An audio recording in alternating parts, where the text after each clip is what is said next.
मित्रों नमस्कार, स्वागत है आप सभी का आपके अपने ओनली आईएएस में। कुछ करंट अफेयर से रिलेटेड जो है वो हम क्वेश्चन देखेंगे, जो कि आने वाले सिविल सर्विसेज जो प्रिलिमिनरी एग्जामिनेशन है, प्रारंभिक जो परीक्षा है, उसके लिए इम्पोर्टेंट है, महत्वपूर्ण है।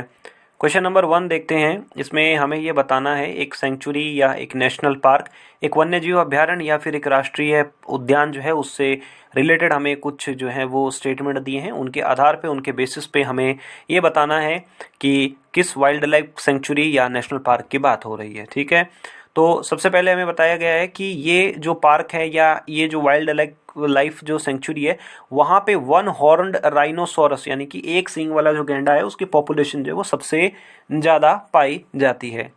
दूसरा स्टेटमेंट दिया है कि इसको जो है, इस जगह को जो है हम मिनिएचर काजीरंगा के नाम से भी जानते हैं, यानी कि छोटा काजीरंगा, लघु काजीरंगा के नाम से भी जानते हैं। ठीक है, और यहाँ पे जो जो वन हॉर्न जो राइनोसॉर्स है उसकी डेंसिटी यानी कि घनत्व है असम में सबसे ज़्यादा है। ब्रह्मपुत्रा रिवर जो है इस सेंचुरी या फिर इस वन्य जीव अभ्यारण्य के अंदर से जाती है। ठीक है, पासिंग होती है, इसके बारे में हमें बताना है। तो यहाँ पे क्या होगा, मानस, ओरांग, जालदापारा, ये तीनों ही जो है वो अपने वन हॉर्न राइनोसोर्स यानी कि गैंडे, एक सींग वाले गैंडे के लिए इम्पोर्टेंट है। लेकिन सवाल के शुरू में ही हमें दिया है कि इस जो पार्क है, यहाँ वाइल्ड लाइफ जो सेंचुरी है, यहाँ पे वन हॉर्न राइनोसोर्स जो है उसकी पॉपुलेशन जो है वो सबसे ज़्यादा है। तो ये पवित्रा जो वाइल्ड लाइफ सेंचुरी है यहाँ पे सबसे ज़्यादा है। पवित्रा वन्यजीव अभ्यारण्य में इसकी जनसंख्या जो है वो सर्वाधिक है। ठीक है, और अभी जो 2020 में जब मानसून आया था तो उस समय असम के अंदर जो है बहुत ज़्यादा बाढ़ या फ्लड आ गई थी। उस वजह से ये पवित्रा जो है वो न्यूज़ में था, समाचारों में था, क्योंकि बाढ़ आने से, फ्लड आने की वजह से ये जो गेंडे हैं, एक सींग वाले गेंडे, वन हॉर्न राइनोसोर, इनको ऊंचे स्थानों पे जो है वो शरण लेनी पड़ी, शेल्टर लेनी पड़ी थी। ठीक है, ऑप्शन नंबर ए सही है। नेक्स्ट क्वेश्चन पे हम मूव करें उससे पहले एक ज़रूरी चीज़ है। आपको याद होगा कि कुछ दिन पहले ओनली आईएएस ने आपसे एक रिक्वेस्ट की थी कि ओनली आईएएस के साथ आपका जैसा भी एक्सपीरियंस रहा हो उसको आप कोरा पे लिखिए और उनके स्क्रीनशॉट्स को आप ईमेल पे शेयर करिए। बहुत सारे रेस्पॉन्स मिले और उन सब रेस्पॉन्सेस को पढ़ने के बाद में बहुत हमें मोटिवेशन भी मिला और बहुत खुशी भी हुई।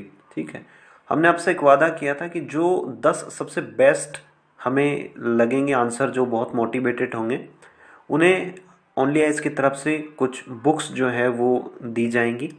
तो उसी क्रम में ये 10 नाम जो हैं वो आपके स्क्रीन पे दिख रहे हैं। दीपांजलि त्यागी, अर्पिता, ये सारे नाम हैं। इन सब लोगों से एक रिक्वेस्ट है कि आपने जिस ईमेल आईडी पर अपना स्क्रीनशॉट भेजा था उसी सेम ईमेल आईडी पर आप अपना पोस्टल एड्रेस, अपने घर का एड्रेस भेज दीजिए, जिससे कि वो बुक्स जो हैं वो आपके घर तक हैं, जल्दी से जल्दी पहुंच सके। ठीक है, तो ये आप अपना एड्रेस जो है वो भेजिए। क्वेश्चन नंबर 2 एक रिपोर्ट से रिलेटेड हमें पूछा गया। इस रिपोर्ट को कौन पब्लिश करता है? रिपोर्ट के सवाल जो हैं वो यूपीएससी बहुत बार पूछता है। कभी वर्ल्ड जस्टिस रिपोर्ट पूछ लेता है, कभी ईज ऑफ डूइंग बिजनेस कौन इशू करता है, कभी वर्ल्ड कॉम्पिटिटिव इंडेक्स या रिपोर्ट कौन इशू करता है। तो यहाँ पे ये वर्ल्ड पॉपुलेशन रिपोर्ट या फिर विश्व जनसंख्या जो रिपोर्ट है उसको यूनाइटेड नेशंस पॉपुलेशन फंड यानी कि संयुक्त राष्ट्र जनसंख्या कोष जो है वो इसको प्रकाशित करता है। ये यूनाइटेड नेशंस जो यानी कि यूएनपीएफ है, इसका काम होता है कि भाई कहीं पे अनवांटेड जो है प्रेगनेंसी ना हो, अनवांटेड जो है वो चाइल्ड जो है वो बर्थ ना हो, इस टाइप से, इस यानी कि जो चाइल्ड का जो बर्थ है उस पर फीमेल का पूरा कंट्रोल हो, ऑटोनॉमी हो। ठीक है, ये सारी चीज़ें, तो ये यूनाइटेड नेशंस पॉपुलेशन फंड यानी कि संयुक्त राष्ट्र जनसंख्या कोष इसको रिलीज करता है। ऑप्शन नंबर ए सही है। थर्ड पॉइंट, क्वेश्चन नंबर 3 जो हमें एक स्कीम से रिलेटेड दिया है, स्कीम देख लीजिए या प्रोग्राम देख लीजिए। इसमें है प्रधानमंत्री फॉर्मलाइजेशन ऑफ माइक्रो फूड, ठीक है, प्रोसेसिंग एंटरप्राइजेस। अभी क्या होता है कि देखिए, जैसे कई कई छोटे छोटे जगह है वहाँ पे क्या होता है, ये फूड प्रोसेसिंग यानी कि माइक्रो फूड प्रोसेसिंग, जैसे मान लीजिए कि कहीं पे आम होता है, कहीं पे मैंगो होता है, कहीं का मैंगो फेमस है या कहीं पे लीची फेमस है। तो वहाँ पे क्या होता है कि छोटे छोटे स्वयं सहायता समूह या सेल्फ हेल्प ग्रुप या जो लोग हैं वो एक छोटे लेवल पे जो है वो काम करते हैं, ताकि उनसे क्या होता है, तो उनके प्रोडक्ट को जो है वो मार्केट में पहचान नहीं मिल पाती है। ठीक है, ना ही उनके पास इतने पैसे होते हैं कि वो अपनी ब्रांडिंग कर सके। या सपोज कि जैसे मैंगो है, तो अब कोई छोटा किसान होगा, ठीक है, उसके पास इतने पैसे नहीं होते कि वो मैंगो से जूस बना सके या उस जूस को जो प्रिजर्व कर सके, संरक्षित कर सके। ऐसे में क्या होता है कि उन्हें फॉर्मलाइज किया जाता है कि भाई हम आपको पैसे दे रहे हैं, आप छोटी इंडस्ट्री करिए, आप अपने ब्रांड को बिल्ड करिए, आप अपना जो है ब्रांड बनाइए। ठीक है, तो ये formalisation of micro food processing industry या एंटरप्राइजेस इसका मुख्य एम है, मेन एम है। ये क्या है कि इसकी जो स्ट्रेटजी है वो यूज़ की गई है, 1 डिस्ट्रिक्ट 1 प्रोडक्ट। हमारे भारत में कितने ज़िले हैं? 600 से ज़्यादा ज़िले हैं। 600 डिस्ट्रिक्ट में हर डिस्ट्रिक्ट में कहीं ना कहीं पे कुछ ना कुछ चीज़ जो है वो स्पेशल होती है। तो इसका मेन एम क्या है कि भाई हम हर ज़िले में से कोई ना कोई ऐसी खाने पीने की, कोई फूड से रिलेटेड कोई चीज़ें देखेंगे, उसको प्रमोट करेंगे। मान लीजिए कि यूपी में जो है वो आम है, ठीक है, लखनऊ ज़िला है, लखनऊ में क्या है मलिहाबाद, या सॉरी कानपुर जो है, या कानपुर में क्या है मलिहाबाद आम जो है वो प्रसिद्ध है, फेमस है मलिहाबाद। तो वहाँ पे क्या होगा कि कानपुर में जो मलिहाबाद मैंगो है उससे रिलेटेड जो लोग हैं उनको कुछ जो है वो प्रमोट किया जाएगा। 1 डिस्ट्रिक्ट 1 प्रोडक्ट। हो सकता है किसी डिस्ट्रिक्ट में जो है वो मछली या फिर जो फिश है उसके प्रोडक्ट जो है बहुत फेमस है, ये तरीका। ठीक है, ये क्या है कि एक सेंट्रली स्पॉन्सर्ड स्कीम है और ये क्या है आत्मनिर्भर भारत का एक कंपोनेंट है। तो अभी जब से कोरोना आया है तो आत्मनिर्भर भारत की ही तो बात हम कर रहे हैं। हर दिन हम आत्मनिर्भर भारत की ही बात करते हैं कि भाई कैसे हम अपने भारत को जो है और ज़्यादा आगे लेके जाएं। तो इससे क्या होगा कि ये फूड प्रोसेसिंग को भी जो है हम जो है आगे कर रहे हैं, तो ये आत्मनिर्भर भारत का ही एक हिस्सा है।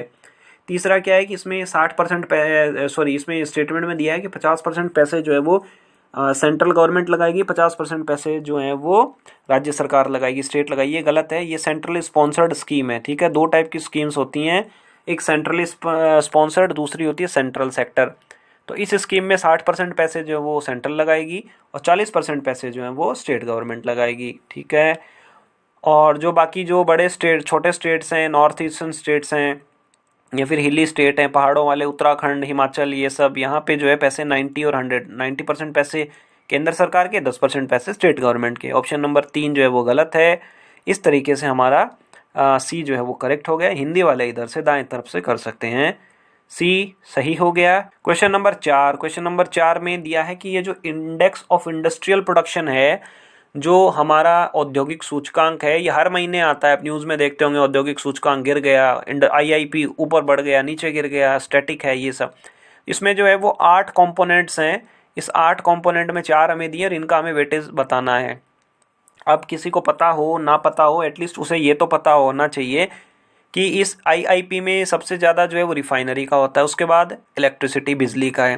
तो बिजली हमारा, इलेक्ट्रिसिटी 1 नंबर पे आ गया। आज से 5-6 साल पहले क्या होता था, ये इलेक्ट्रिसिटी 1 नंबर पे था, रिफाइनरी कम था, अभी रिफाइनरी ज़्यादा है। अब ये हमें दिया है कि इलेक्ट्रिसिटी, कोल, नेचुरल गैस, ठीक है। अब हमें दिया है कि सीमेंट, सीमेंट का जो है इनमें सबसे कम होगा। ठीक है, अब ये यहाँ पे आप देख सकते हैं, ये हमारे 8 जो कंपोनेंट हैं आईआईपी में से, इसमें अगर आप देखोगे तो रिफाइनरी का सबसे ज़्यादा है 28%, फर्टिलाइज़र का सबसे कम है। आपको किसी को भी एटलीस्ट इतनी बात तो पता ही होनी चाहिए कि रिफाइनरी सबसे ज़्यादा है और उसके बाद जो है वो इलेक्ट्रिसिटी यानी कि बिजली है। सबसे कम जो है वो फर्टिलाइज़र है, उसके बाद जो है वो सीमेंट आता है। तो ये सारी चीज़ें आपको पता होनी चाहिए। कोल का ज़्यादा है, क्रूड ऑयल का कम है, नेचुरल गैस का उससे कम है। ये तो इसमें जो है वो कुछ बताने वाली बात नहीं है, इसको आपको याद ही करना होगा, ये ऑर्डर आपको याद करना ही होगा। ठीक है, तो यहाँ पे जो ऑप्शन नंबर बी जो है इसका करेक्ट हो जाएगा। तो यहाँ पे आप देख सकते हैं 1 2 3 4। क्वेश्चन नंबर 5, अगेन ये इंडेक्स ऑफ इंडस्ट्रियल प्रोडक्शन यानी कि आईआईपी से रिलेटेड है। आईआईपी न्यूज़ में आता रहता है, बहुत बार न्यूज़ में आता है आईआईपी गिरा, बढ़ा, ये सब। 2 स्टेटमेंट दिए हैं, दोनों स्टेटमेंट में हमें ये बताना है कि कौन सा जो इसको जो है वो रिलीज करता है। ठीक है, स्टेटमेंट नंबर 2 में दिया है कि जो है इसको मिनिस्ट्री ऑफ हैवी इंडस्ट्री यानी कि जो भारी उद्योग, बड़े उद्योग वाले मामलों की जो मंत्रालय है वो इसको रिलीज़ करता है। ये गलत है। इसको जो है वो नेशनल स्टैटिस्टिकल ऑर्गेनाइजेशन यानी कि राष्ट्रीय सांख्यिकी जो संगठन है, जो कि MOSPI यानी कि ministry of statistical program and implementation यानी कि जो हमारा सांख्यिकी मंत्रालय है वो इसको रिलीज़ करता है। तो इसको सांख्यिकी मंत्रालय जो इसको रिलीज़ करता है आईआईपी को। ये हर महीने रिलीज़ होता है और इसमें जो है वो ईयर ऑन ईयर बेसिस जो है वो इसको मेज़र किया जाता है। मान लीजिए कि हम फरवरी का डाटा जो अगर निकाल रहे हैं आईआईपी फरवरी 2021 का, तो उसकी तुलना हम किससे करेंगे, उसकी तुलना हम करेंगे फरवरी 2020 से, यानी कि ईयर ऑन ईयर बेसिस, एक ईयर। अब इसमें दिया है कि इसमें क्या होता है कि हम नेट वैल्यू जो है वो चेंज नहीं, जो नेट वैल्यू जो होती है, जो पैसे की में जो चेंज होता है वो नहीं देखते हैं। जैसे मान लीजिए कि कभी जो है वो फरवरी 2020 के अंदर हमारे देश में स्टील का जो प्रोडक्शन है वो 500 मिलियन मीट्रिक टन हुआ, 500 MMT हुआ। और मान लीजिए कि जो फरवरी 2021 है उसमें 600 मिलियन मीट्रिक टन हो गया, तो उसको हम क्या बोलेंगे कि भाई स्टील का जो है वो इंक्रीज हो गया, इस टाइप से। इसमें हम ऐसा नहीं देखते हैं कि 500 जो मिलियन मीट्रिक टन जो है MMT जो है स्टील है उसकी एक साल पहले पैसे ज़्यादा थे, अब एक साल बाद में उसके पैसे कम हो गए हैं। नेट वैल्यू ऑफ प्रोडक्शन नहीं देखते हैं हम, इसमें जो नेट जो क्वांटिटी है वो हम इसके अंदर देखते हैं। तो यहाँ पे जो है वो नाइदर 1 नॉर 2 यानी कि डी इसमें सही हो जाएगा। अगर कोई इश्यू हो, कोई डाउट हो, क्लैरिफिकेशन हो तो आप कमेंट करके बता सकते हैं। ओनली आइज से जुड़े रहने के लिए आप सभी का बहुत बहुत धन्यवाद। जो स्टूडेंट 2021 प्रीलिम्स की प्रिपरेशन कर रहे हैं, जिन्हें लगता है कि उनकी प्रिपरेशन अभी भी अप टू द मार्क नहीं है, उन स्टूडेंट्स के लिए ओनली आइज लेकर आ रहा है तेजस 2021 बैच। ये प्रीलिम्स स्पेशल बैच है, हिंदी में भी अवेलेबल होगा, इंग्लिश में भी अवेलेबल होगा। 22 फरवरी 2021 से शुरू हो रहा है। इस कोर्स के जरिए आप एक प्रॉपर शेड्यूल, प्रॉपर स्ट्रेटजी और एक राइट डायरेक्शन में काम करके अपनी प्रिपरेशन को एक एज दे सकते हैं। ज़्यादा जानकारी के लिए आप video.onlyis.in विजिट करिए, या फिर आप इन दिए गए नंबरों के ऊपर भी कांटेक्ट कर सकते हैं।